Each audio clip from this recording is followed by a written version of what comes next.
Salut les amis, bonjour et bienvenue sur notre chaîne d'information Direct Info.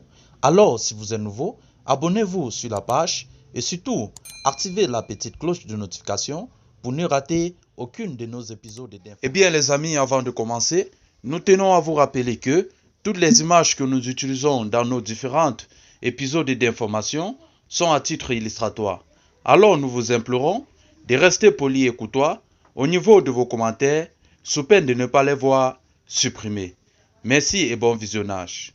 Alors les amis, nous allons prendre un pan aux côtés du Burkina Faso, où à la une de l'information, le groupe Wagner de la Russie au Burkina Faso est une question qui tarde l'esprit de toutes les populations burkinabées à cet instant où le terrorisme sévit dans d'autres localités du pays. Le poids d'une délégation se mesure souvent à la composition de ses membres. Si l'on se fie à cette logique, celle envoyée par Paul-Henri Sandaogo Damiba à son homologue malien, Assimi Goïta, à Bamako le 22 avril, était alors de la plus haute importance. Pour le représenter sur les bords du fleuve Niger, le lieutenant-colonel burkinabé devenu président avait missionné 3 officiers. Le chef d'escadron Serge Thierry Kiengdre Bayogo, son directeur de cabinet, le lieutenant-colonel Yves Didier Bamouni, commandant des opérations du théâtre national, et le lieutenant-colonel Daba Nao, commandant de la brigade nationale des sapeurs-pompiers, 3 figures de son premier cercle qui, depuis le putsch qui leur a permis de prendre le pouvoir le 24 janvier, occupent une place centrale dans la conduite des affaires à Ouagadougou. Le 22 avril, dont les 3 officiers burkinabés sont en visite à Bamako, ils y rencontrent les hommes forts de la junte malienne, les colonels Malik Diao, président du Conseil national de transition, Modibo Kone, patron de la sécurité de l'État, Sadio Kamara, ministre de la Défense, et surtout Assimi Goïta, le chef de l'État. L'objectif est de parler de cette coopération sécuritaire et militaire entre les deux pays.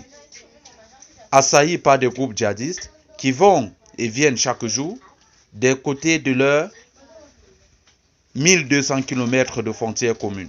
Durant les différentes entrevues, sont évoqués les moyens de renforcer les coopérations opérationnelles, notamment dans une vaste zone sous contrôle djihadiste allant des environs de Bandiangara, côté malien, à ceux de Ouaïgouya, côté burkinabé. Très vite, une interrogation a émergé après ces entretiens à huis clos avec putschistes, maliens et burkinabés. A-t-il été question des mercenaires de Wagner?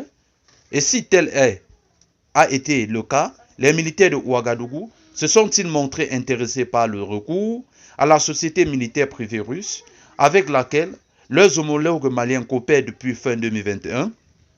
Les principaux concernés jurent qu'il n'en a pas été question. Selon un officier burkinabé proche de la délégation dépêchée à Bamako, Wagner n'a même jamais été évoqué avec les Maliens. Eh bien les amis, à partir de cet extrait de texte, nous pouvons apporter notre analyse sur le plan sécuritaire tant que sur le plan politique. Alors, sur le plan politique, parlant de cette diplomatie, il suffit ici de comprendre juste que la rencontre entre les officiers burkinabés et les officiers maliens avait pour but de serrer, ou du moins de mettre sur pied une stratégie qui va permettre de mettre fin à ces djihadistes qui causent du tort au niveau de la frontière Mali-Burkina Faso. Alors, s'il faille parler de ce groupe Wagner, l'information qui nous parvient nous indique avec FM Sens que les deux parties n'ont réellement pas parlé du groupe Wagner. Sauf que le Mali entreprend des relations bilatérales avec la Russie sur le plan militaire. Alors, notre intervention est dans le but de savoir si réellement le Burkina Faso est dans cette logique, est dans cette posture de collaborer notamment avec aussi le groupe Wagner. Eh bien les amis, c'est ici que s'achève cette note d'information. Toujours est-il que vous informez notre mission principale. Alors si vous êtes nouveau, abonnez-vous sur la page, activez la cloche de notification pour ne rater aucun épisode de nos informations. Merci et bye bye.